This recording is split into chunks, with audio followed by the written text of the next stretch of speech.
¿Qué tal todos ustedes? Tengan muy buenas noches. El día de hoy vamos a tocar uno de los temas que se va a empezar a poner en boga en la discusión nacional a nivel internacional y es algo que es muy común escucharlo en los discursos de algunos sectores de la ultraderecha, señalándonos a todos los sectores de izquierda como keynesianos.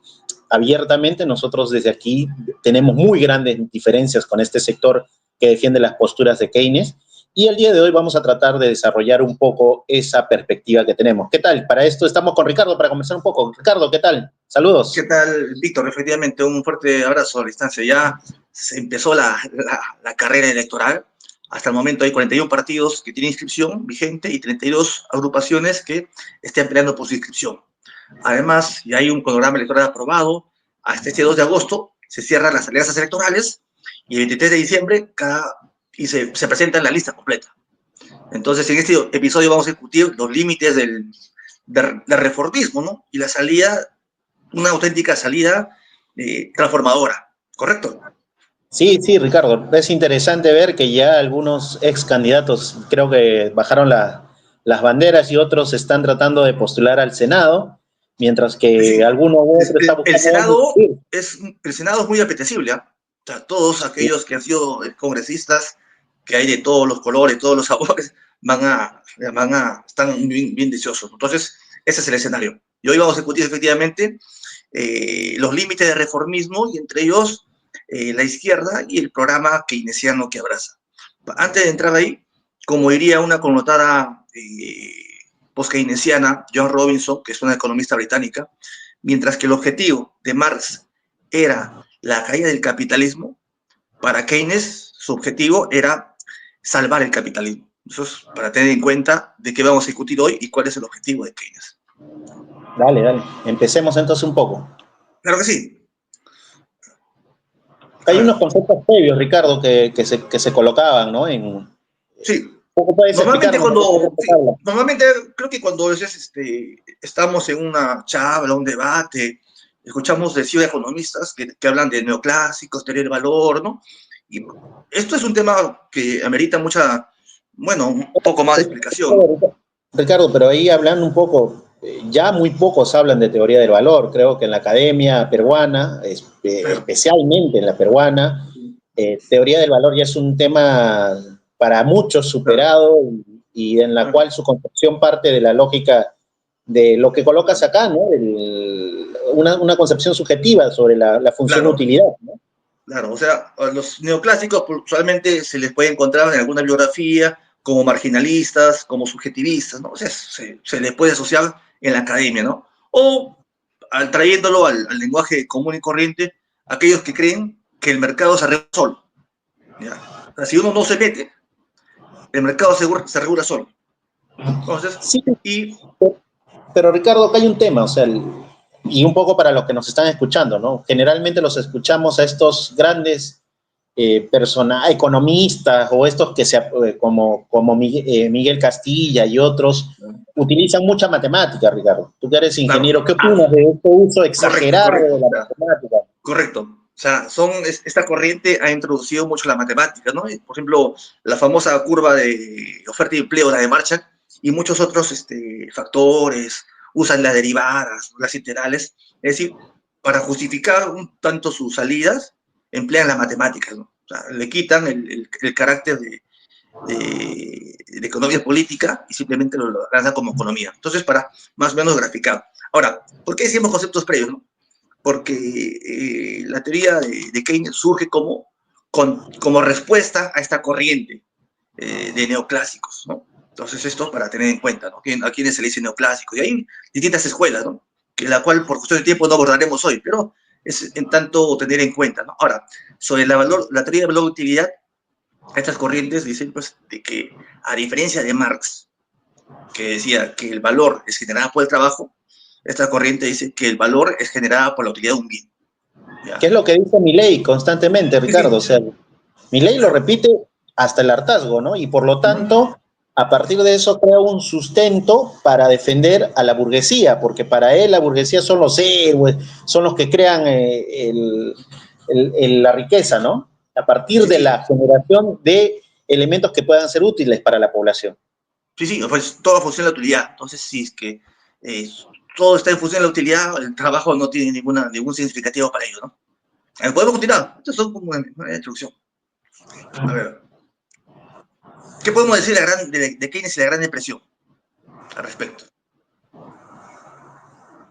Por ejemplo, que Keynes comenzó a escribir su libro, que es el famoso libro de la teoría general, en 1932, ¿no? En plena crisis económica, en la cual hubo un crack terrible, dejando a millones de trabajo. Ahora, en la pobreza. Ahora, ¿qué recomendaban los economistas neoclásicos? De lo que hablamos hace un momento, ¿no? Ellos sugerían que reducir los salarios para ajustar la economía. O sea, eso es sugería. Y que la desocupación era algo voluntario. Entonces, también proponían políticas de austeridad. Entonces, como decíamos, bajo este contexto, se escribe y en respuesta a ellos, Keynes plantea sus postulados, Víctor. ¿Qué más podemos mencionar al respecto? Mira, yo creo que hay algunos elementos que hay que tomar en cuenta, ¿no? O sea, la crisis de 1929 abrió un episodio muy importante en la historia del mundo y previamente, luego de la guerra de la Primera Guerra Mundial, ¿no? Que ahora la conocemos como Primera Guerra, hay un escenario de gran conflictividad social y esto se suma a que uno de los principales países imperialistas tiene una de las crisis más importantes. O sea, la Gran Depresión juega un papel muy importante en la movilización y en la consolidación de otros procesos en el mundo. Ahora, leyendo también algunos textos de estos economistas burgueses o neoclásicos, ellos comentaban de que había una necesidad política de aplicar, valga la redundancia, políticas en defensa del Estado. ¿Por qué? Porque no te olvides de que en el otro extremo del mundo, en la URSS, había un Estado obrero, ¿correcto? Exacto. Había un partido mundial todavía que agitaba la revolución mundial. Entonces había un peligro inminente de que la revolución se extendiese. Entonces, para que ello no se extienda, es necesario tirarle un salvavidas al sistema capitalista. Y esto es el papel que asume Keynes. Y él lo dice claramente, ¿no? Hay una frase que siempre tú comentas que habla Keynes. En el momento Claro. de la lucha de clases, ¿él en qué lado se encontraría? Siempre hay un texto que es su libro Breve Panorama de Rusia, expresa está en la siguiente positiva, ¿no? Está lo más profundo Ah, de su pensamiento, ¿no? Claro, ahí en ese texto, el breve panorama de Rusia, ¿no? Él dice, por ejemplo, dice, claramente nunca militaría en un partido de la clase trabajadora. Se refería al Partido Laboralista de Gran Bretaña, porque la clase trabajadora no es la mía, dice, ¿no? Está en el texto, ¿no? O sea, dice acá. Dice, puedo estar influido por lo que me parece de justicia y sentido común, pero la lucha de clases siempre me va a encontrar del lado de la burguesía educada. Eso dice Keynes, ese papel. ¿qué es un poco esta lógica que acá algunos sectores que se reivindican de Claro. izquierda hablan de esta burguesía nacional, de esta burguesía progresista, de esta burguesía que, Y mira, y que bajando puede a tierra, desarrollar. por eso miraban con desprecio a Castillo, porque Claro, claro. decían, bueno, es el profesor bruto, ¿no? O sea, ¿cómo le decían? Oye, Le tenían un nombre, ¿no? Ricardo, recuerdo los Peters. Yo recuerdo mucha gente que luego pasó a ser funcionario con Castillo, que le decía lo que Inclusive acabo de decir. Pedro Franques empezaba así, claro. Claro. ¿No? Eh, César Hildebrand. Uh -huh. César Hildebrand tuvo una editorial donde se expresaba de Claro. esta forma, ¿no? Hay una lógica de que ellos aspiran a ser los que educan a la burguesía, ¿no? No por nada están en los principales centros educativos y sin ninguna crítica principal a lo que está sucediendo en el sistema, ¿no? Claro. Entonces, eso para tener en cuenta cuál es el pensamiento de Keynes, cuál es el pensamiento de esta gente que se dice ser de izquierda y que se ubica del lado pues, de la supuesta burguesía educada, de los supuestos técnicos, ¿no? Entonces, esto para tener en cuenta cuál era el papel, cuál era el contexto, porque si alguien no aplicaba esas políticas, probablemente el capitalismo hubiera sucumbido más y la revolución proletaria se hubiera expandido. Entonces eso surge como una respuesta ante una inminente ascenso, ¿no? Porque mucha gente ya estaba cansada, ¿no? Ahora, hay un texto acá que estamos viendo que es muy importante, que generalmente lo citan y muy pocas veces se leen, que es Teoría General de la Ocupación, el Interés y el Dinero, que viene a ser en cierta medida el documento más importante que produce Keynes para poder hablar. Un poco, coméntanos de este texto, Ricardo. Bueno, como decía, ese texto fue escrito en el 32, en plena crisis, y surge como respuesta a estas políticas, ¿no? Y ahí, más o menos, ¿qué sugiere? O sea, sugiere lo opuesto a lo que sugerían los economistas neoclásicos, ¿no? Entonces sugiere que el Estado debe intervenir, porque si el Estado no interviene, la crisis va a ser más profunda. Y al ser más profunda, en un ambiente de lucha de clases, ¿qué va a pasar? Pues los trabajadores, la gente quiere una salida, y esta salida si es que no se llega a desviar, va a ser la revolución socialista. Entonces, ¿qué decía? Para que esto no suceda, para salir de la crisis y para salvar el capitalismo, tenemos que el Estado tiene que intervenir. No hay otra salida. Algo lo opuesto a lo que decían los neoclásicos, en la cual planteaba que el Estado no debe intervenir. Ricardo, pasamos a la siguiente un poco. Claro que sí. Acá hay algunas diferencias entre Keynes y Marx. Y antes de empezar, ¿no? Yo hace poco escuchaba algunos candidatos a la presidencia que incluso son doctores en economía en alguna universidad muy reputada en México. Él decía que hay un cierto grado de entendimiento entre Keynes y Marx, que hay una comunión entre Keynes y Marx. Y por eso él postulaba que en este instante hay que crear una unidad nacional con la burguesía que existe en el país. Y para él uno de los principales empresarios es Roque, son los Añaños. Es más, le propuso que a uno de los Añaños que él bajaba de ser candidato para que asuma Añaños como candidato presidencial, sí, ¿no? eso decía López Chao, ¿no? Y mucha gente desde la izquierda plantea lo mismo, ¿no? A ver, Ricardo, ¿no creo que a López Chao le regalaron el grado de doctor? Porque, a ver, comente un poco sobre este cuadro. a ver, bueno, ¿qué podemos decir al respecto, no? A ver, que mientras que Marx fundamentaba toda su teoría sobre la teoría del valor del trabajo, y los neoclásicos o la gente, entre comillas, de derecha, fundamentaba su teoría de valor en base a la utilidad. Keynes en este punto se ponía del otro lado. Él decía pues que la utilidad era importante porque generaba o sea, y hablaba de la demanda, la famosa demanda efectiva, ¿no? O sea, por eso está determinado el valor del mercado. O sea, para tener en cuenta, ¿no? O sea, Marx hace una posición bien clara. Ahora, sobre el salario, por ejemplo, otra diferencia importante, ¿no? Para Keynes el salario es el valor del trabajo que se paga según la productividad marginal. Así está en su texto, en la teoría general, ¿ya? Y la productividad marginal es el valor adicional que tiene un trabajador que genera cuando se suma al proceso productivo, ¿no? Algo así es como comenta él. Ahora, para Marx, el salario era algo totalmente distinto. Era el valor de la fuerza de trabajo. Y ese salario siempre es menor a lo que el trabajador produce. O sea, de ahí se genera la plusvalía y la fuente de ganancia del capitalismo. O sea, Marx desde el saque ya rompe con toda esta concepción neoclásica de salario que tenía Keynes. O sea, Keynes en este aspecto... Hasta ahí estás diciendo que el rector de la UNI desconoce estos temas y tiene título de doctor. Ah, no, bueno, seguro lo conoce, pero él defiende los postulados de Keynes, ¿no?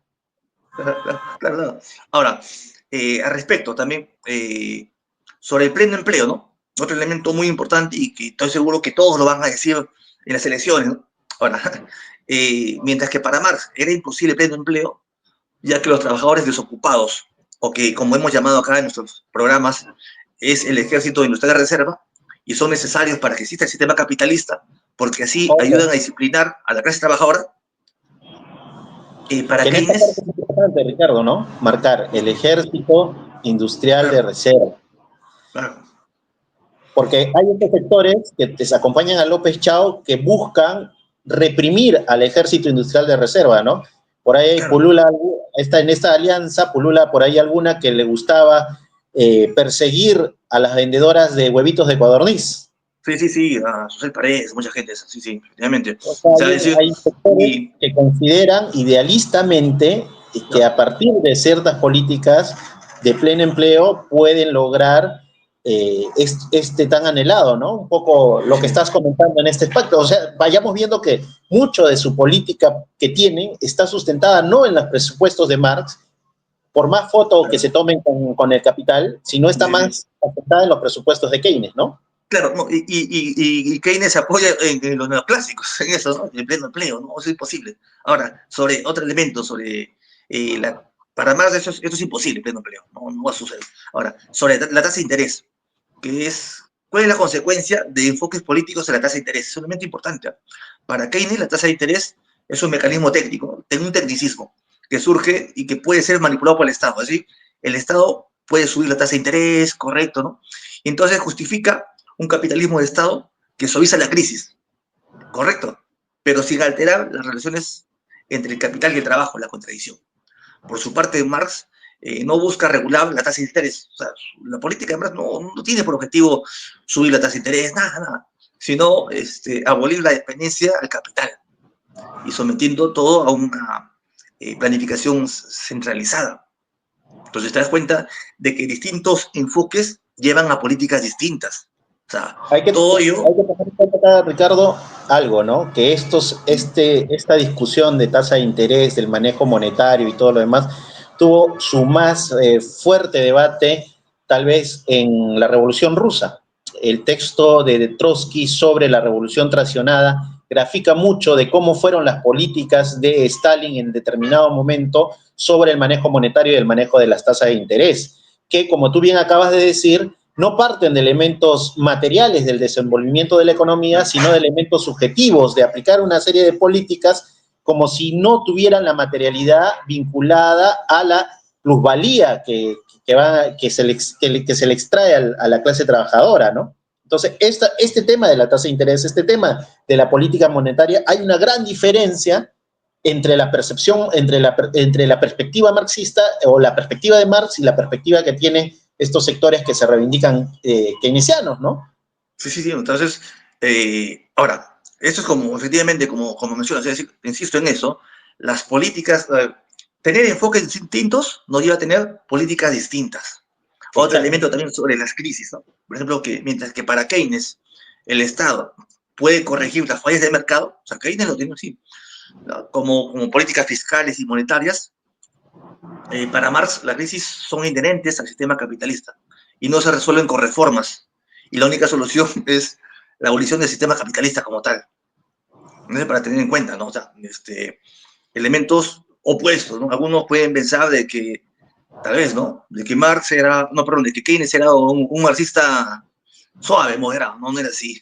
El objetivo de Keynes era totalmente otro. Bueno, el rector, doctor en economía dice eso, Ricardo, lo expresa, No, dice no, que estamos evidenciando con este simple cuadro que hay dos perspectivas totalmente distintas, ¿no? Una perspectiva muy subjetiva de parte de Keynes y una perspectiva más material de parte de Marx de cómo se desenvuelve la economía. Y esto es algo que algo breve, ¿no? ¿Por qué decimos que la teoría de Marx, la teoría del trabajo es objetiva? Porque se basa en leyes. O sea, todo el capital se mueve bajo las leyes. Y la teoría subjetiva, que la que defendía por los neoclásicos y también por Keynes, es que él se apuesta en una teoría subjetiva. O sea, no todo está en función a la especulación, a factores psicológicos, de codicia del hombre. O sea, no hay leyes. No hay leyes. Todo es algo psicológico. esto nos lleva a entender muchas cosas, ¿no? O sea, hace poco veía una foto con uno de los principales, se puede decir referentes que tienen estas corrientes keynesianas y que hoy en día es autoridad en Buenos Aires, Kicillof, Aquí sí yo. que tiene la misma lógica de estos personajes, ¿no? Y que el Estado, el clase interés, todo. Claro. Y reprime al ejército industrial de reserva, ¿no? No entendiendo la dinámica del conjunto de la clase trabajadora en nuestros países. O sea, la lógica que tiene Kicillof es la misma lógica que tienen estos sectores y ven en el ejército industrial de reserva un espacio donde tienen que reprimir, donde tienen que atacar y tratar de utilizar a su Estado como un Estado esponja que supuestamente lo puedes administrar de mejor forma para evitar la llegada o la efervescencia Ahora, de una transformación social en ahora, un nuestro elemento país. para tener en cuenta, ¿no? Kicillof fue nombrado en algún momento ministro de Economía Claro. en Argentina. Y en uno de sus comentarios dijo, no, yo también coqueteo con Marx, dijo. Yo coqueteo con Marx. O sea, como si hubiera un punto de relación estrecho, pues, entre Keynes y Marx, ¿no? Partamos de eso, ¿no? O sea, el elemento de ellos, del keynesianismo, incluso de los neoclásicos, son elementos subjetivos. Sí, sí, Incluso sí, claro, los claro, modelamientos de ellos no parten de elementos materiales, sino de elementos subjetivos. Van creando modelos correcto, económicos que van aplicando y si no funciona, bueno, vamos claro. cambiando. A ver, vamos Y, avanzando en la diapositiva, a ver, ¿cómo vamos ahí? uy, Claro. el keynesianismo y sus mutaciones. A ver, ¿por qué hablaba de mutaciones, no? Porque dentro de aquellos que reivindican a Keynes hay dos corrientes, ¿no? Digamos, keynesianos de izquierda y keynesianos de derecha. Los que son a la izquierda, pues, son los llamados los post-keynesianos, ¿no? Que buscan radicalizar ciertos aspectos de Keynes, pero sin abandonar el marco capitalista. O sea, son, digamos, radicaloides, pero no cuestionan el capitalismo. Y los keynesianos de derecha, aquellos que han fusionado a los neoclásicos, o sea, con Keynes. Y decir, y hoy surge una versión domesticada, ¿no? De Keynes, algo así. O sea, tenemos dos variantes de keynesianismo. Y en ambas corrientes se mantiene la idea fundamental, ¿ah? De que el Estado corrige los desequilibrios de mercado, en ambas corrientes, ¿ah? Y se ignora que el capitalismo es un sistema basado en la explotación. Y repito, el eje de ambas corrientes es tirar un salvavidas al sistema capitalista, así es, muy sencillo. Ya. Acá, acá un poco para avanzar en este tema, estas dos posturas Claro. ya han llegado a implementarse estas políticas en distintos espacios. Y hay Correcto. un tema que fracasan. Claro. Sí, o sea, digamos de que Tiene su límite. de la Segunda Guerra Mundial hasta el 70 fue hegemónico la política keynesiana. Los estados imperialistas lo aplicaban, y conjugando con el famoso estado de bienestar. El Estado intervenía, ¿no? Pero llega un momento que se produce la crisis del petróleo, en el 70, y ya no funcionó. O sea, fracasó. Fracasó, yo no podía ser aplicado. Entonces, entró en crisis el capitalismo. Es un elemento. Otro elemento es la crisis del COVID, ¿no? Donde las recetas keynesianas no tuvieron, no solamente ayudaron a quienes, a mantener el capital. ¿A quiénes favorecía las políticas estatales durante el COVID? ¿Al trabajador? Víctor. Bueno, algunos seguían trabajando, ¿no? Durante el COVID, Pero, no, encerrados. claro, o sea, favorecía a las grandes empresas. O sea, el salvataje desde el Estado era para las grandes empresas. No era para el trabajador, para el precarizado, no era para las empresas. Entonces, esto es. Y ahora, ni qué decir, pues, en la América Latina, ¿no? En la cual el keynesianismo ha entrado en crisis porque es como una ola, ¿no? Mientras que el capitalismo ha estado en ascenso, el keynesianismo ha gozado de cierta, digamos, autoridad, ¿no? Y cuando la crisis se ha producido, las recetas no han ayudado en absoluto, ¿no?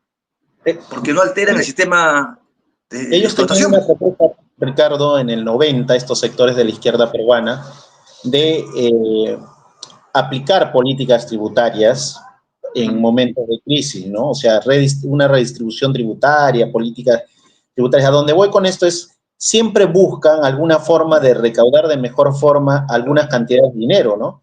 Claro, Y en ahora, esa...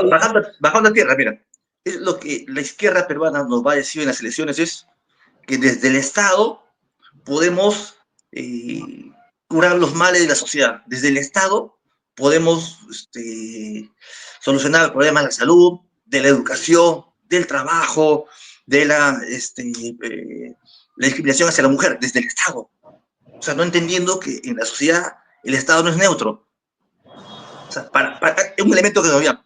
Para el keynesianismo, el Estado es neutro. O sea, para todas las corrientes, ¿ah? De derecha a izquierda, el Estado es neutro. O sea, si tal fulano o sultano, digamos ya, que Verónica llegue a ser presidenta, y tener un parlamento de mayoría, se va a solucionar el problema de la salud, empleo, educación, tal. No se entiende que el Estado tiene un carácter de clase. Sí, y un poco lo que tú colocas acá como lo resaltas. Las reformas Ujú. implementadas bajo el Sí, sí, manto del keynesianismo sirven para apaciguar las tensiones sociales, ¿no? correcto. Claro. Y eso tú lo puedes observar en distintas partes del continente donde se han venido aplicando estas políticas, especialmente después de esta ola post-neoliberal Peor, que se llama, ¿no? Esta porque ola mira, democratizante que algunos le ante, llaman. ante un estallido social, ¿ya? ¿Cuál es el mensaje de estas corrientes? Mira, compañero, vota por mí en las elecciones, que ahí vamos a hacer los cambios. Esa es la salida. No es O que la sigan otra luchando, es, no es aprenda a que votar. destruyamos el Estado burgués, no. Compañero, No, vota por mí en las elecciones. Claro, aprenda a votar, te dicen. sí, sí, sí. Aprendan a O votar, aprendan a en la votar. siguiente ya no votes por él, vota por mí. Esa es la salida. Y acá pensamos un poco, ¿no? La izquierda y su programa keynesiano, o sea, muchos Claro. sectores de derecha critican supuestamente que son comunistas y todo lo demás. Hay que ser abiertamente sincero, el programa que sostienen estos sectores no tiene ninguna vinculación y ninguna relación con los presupuestos marxistas, porque si fueran presupuestos marxistas en cierta medida no entenderían Claro. como único objetivo la vía llegar a ser presidente y se acaba todo por el mundo para Bueno, ellos, ¿no? ahora, Llegar a ser otro directores de una elemento, parte del Víctor, Estado.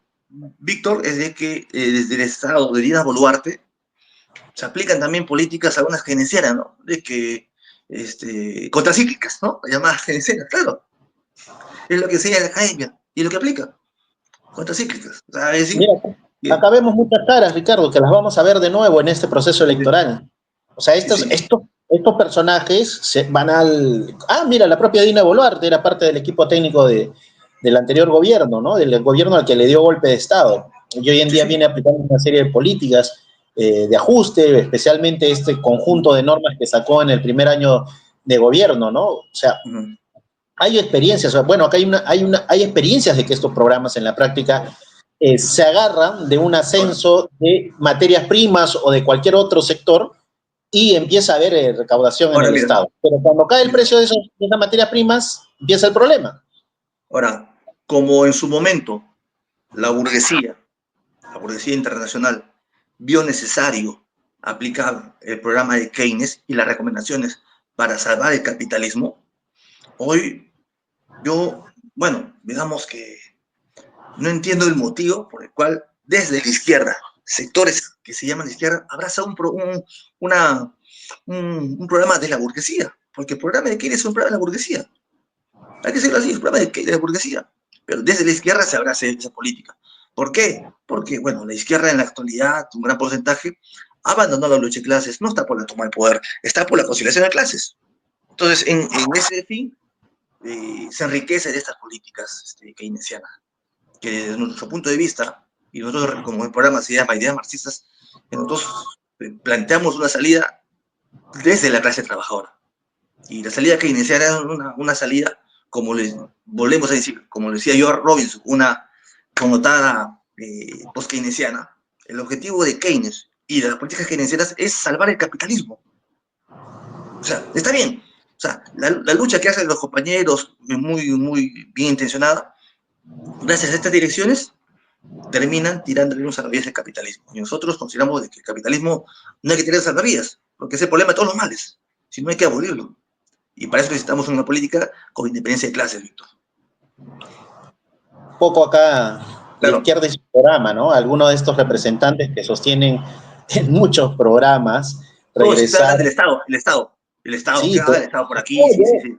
hay uno que se fue a un programa de jurídica y dijo, no, yo expropio todo, yo hago un solo decretazo. Y hay otro Claro. elemento, Ricardo, más allá de la concepción económica de Keynes, hay una concepción política de no aceptar que la movilización o la participación de la gente organizada y especialmente de las clases explotadas pueda transformar la sociedad. Ellos, No, es como en el que caso de Montalvo, desconocen la movilización. para estos sectores no hay clases sociales. O sea, hay lo que se llama pueblo. O sea, en el pueblo hay todo, ¿no? Y lo que tenemos, el objetivo de estos personajes es eh, buscar una salida patriota y no una salida desde la clase trabajadora. Exacto, lo acabas de graficar bien. Uh-huh. Yo creo que en el caso del sector de la izquierda tenemos dos tendencias. Una que desconoce la existencia de la clase trabajadora porque Claro, consideran que ya teniendo un celular ya no eres clase trabajadora porque el celular es tu medio de producción. y por el otro lado los que tú comentas, ¿no? Que un poco se engarzan estos también en decir que en nuestros países no hay clase trabajadora, y no sé si revisarán las encuestas del INEI cuánto es el porcentaje de la clase trabajadora, y les recomendaría más bien que le den a sus estudiantes un poco de lectura de lo que está sucediendo en el país sobre la clase trabajadora, para que podamos ver que ellos dicen que el mejor concepto para analizar nuestro país es el concepto de pueblo, ¿no? Lo que tú acabas de decir. Desconocen la existencia de la clase trabajadora y por lo tanto, al desconocer la existencia de la clase trabajadora, también desconocen la existencia de un ejército industrial de reserva que está ahí, que es un conjunto de clase trabajadora que entra en un mercado de informalidad y en la cual actualmente en nuestro país estamos hablando alrededor del 70 Ahora, mira, 75%. ya, volviendo a la diapositiva 3, creo, para estos amigos que están ahí, ya, o sea, digamos ya, siendo un poco meticulosos, ¿cuál sería su teoría de valor? ¿Qué genera valor? Para ellos no es el trabajo, es la utilidad. Y por eso plantea salidas keynesianas. No es el trabajo. Hay un punto acá, hace poco escuchaba uno de estos personajes que colocas aquí, que decían que estas son cuestiones teóricas, que no debemos discutirlas, no es el momento de debatirlas, en este instante solamente es el momento de Refundar hablar, la patria. de defender la patria, porque estamos viendo que se están cooptando y todo. Tiran un discurso de ese tipo, desconociendo estas discusiones que son importantes, porque al final... O sea, ¿a quienes le conviene que no hablemos en términos de clase? Obviamente la burguesía. Claro, ¿a quiénes vale conviene? O sea, que no Entonces, hablemos se en habla, términos de por clase. ejemplo, de dualismos formal-informal, te hablan de dualismo legal-ilegal, te hablan de estos dualismos fujimoristas, antifujimoristas, o sea, crean una serie de dualismos, democracia-fascismo, que en la perspectiva normal, O evidentemente, campistas, ¿no? Se ubican como, son campistas también, claro, correcto. que vienen con esas lógicas que son campistas y que terminan definiendo una política de conciliación o sustentando políticas como las que vienen enarbolando ahora, ¿no? De acercamiento con Porque sectores no bien plantean fértiles. salidas en términos de clase. Ah, bueno, para ir culminando, porque este programa da para más, pero estamos seguros de que es el primer episodio y ahora vamos a profundizar más, vamos a debatir inclusive con las teorías neoclásicas. ¿Qué podemos concluir, Víctor? De Bueno, este, coméntanos un poco, ¿cuál es, para nosotros desde ya colocamos acá una imagen de Sanón, hubiéramos colocado una imagen de Maddie Graf, para claro, nosotros no es la solución el llegar al Estado burgués.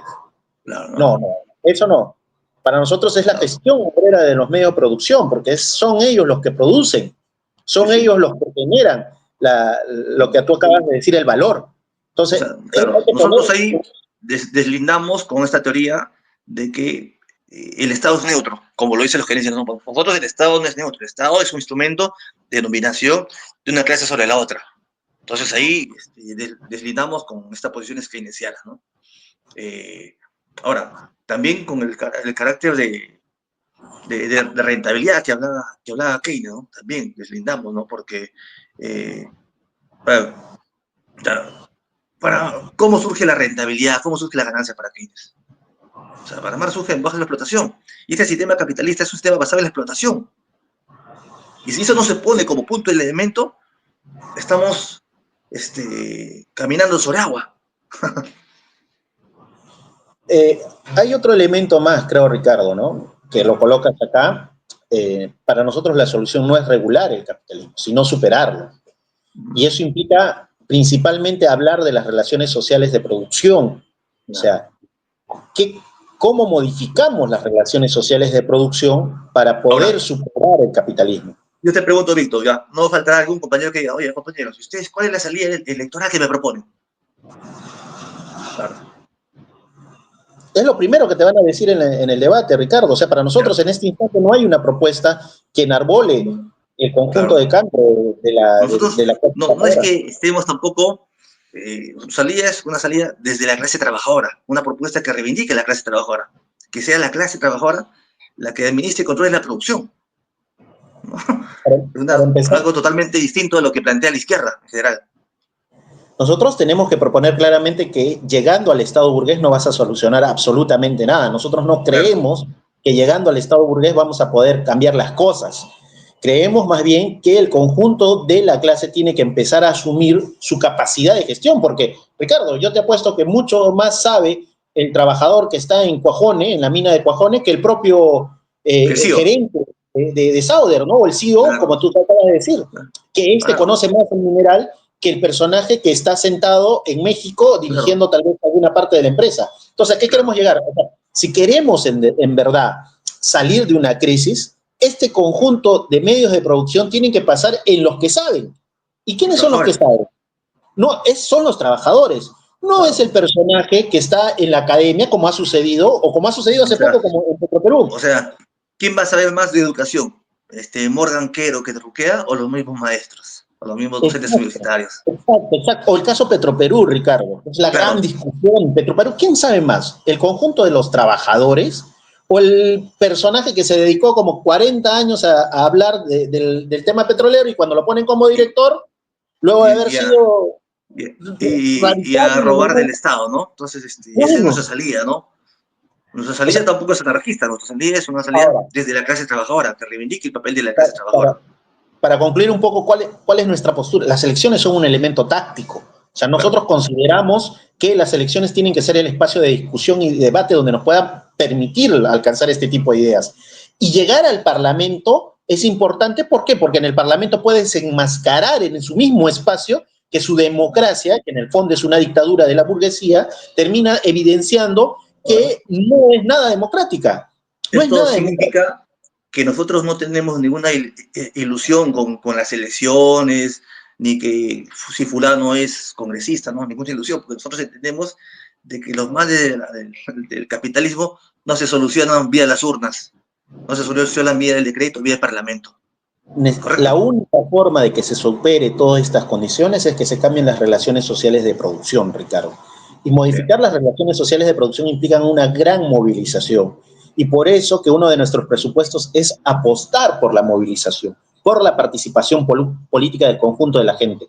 Si tú mantienes la dictadura que existe actualmente de la burguesía sobre el conjunto de la clase trabajadora, en la cual impone una cantidad de horas que no pueden llegar ni a su familia, evidentemente vas a tener una serie de problemas como la delincuencia, como la ruptura de familias. Son ellos, en el fondo, los que van desgenerando la sociedad en su conjunto y es lo que estamos teniendo hoy en día. Sí, Víctor, bien. Este tema da para más. Pero creo que hoy nos ha servido un poco para conversar. Es la introducción, ¿no? Porque recién ya con el anuncio del Jurado Nacional de Elecciones de el cronograma, ya la carrera ya ha iniciado, ¿no?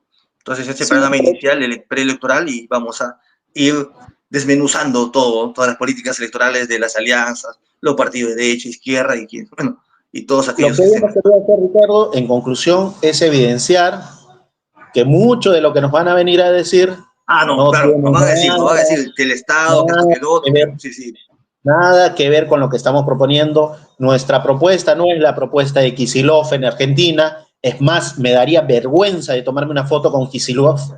Kicillof representa en cierta medida hoy en día ese sector que aún reprime al conjunto de la clase trabajadora, hace ajustes en beneficio de lo que le conviene en su bolsillo y evidentemente estamos viendo lo que sucede en Argentina, ¿no? Donde se ha encaramado una ultraderecha.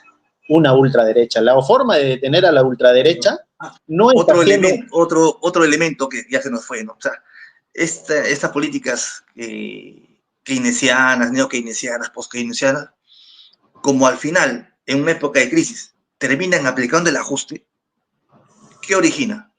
De que por la derecha surjan estas expresiones como Milei, como Bolsonaro, como Trump, y acá en el Perú, expresadas pues en tipos como López Aliaga, Keiko Fujimori, entonces eso es. Bien, Víctor. Eso es, Ricardo, para terminar nada más es eso, o sea, evidentemente la experiencia más cercana de lo que tenemos y del encaramiento de una ultraderecha es lo que ha sucedido en Argentina. Es lo que ha sucedido en Argentina y hay que comprender esos fracasos de algunos sectores que aún siguen postulando estas posturas y creen y las pintan y les ponen un rostro edulcorado de salidas. Y al mismo tiempo hay otros sectores que intentan que con parafraseología marxista-leninista también llevar los mismos carriles por ese lado.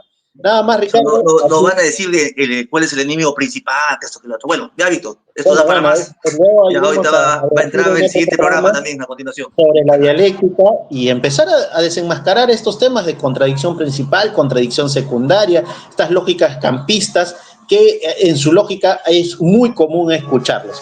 De todas formas, Ricardo, ha sido un gusto, nos vemos a la próxima, esperamos que les haya gustado el programa, síganos por favor en todas nuestras redes sociales y nos vemos hasta la próxima, cuídense.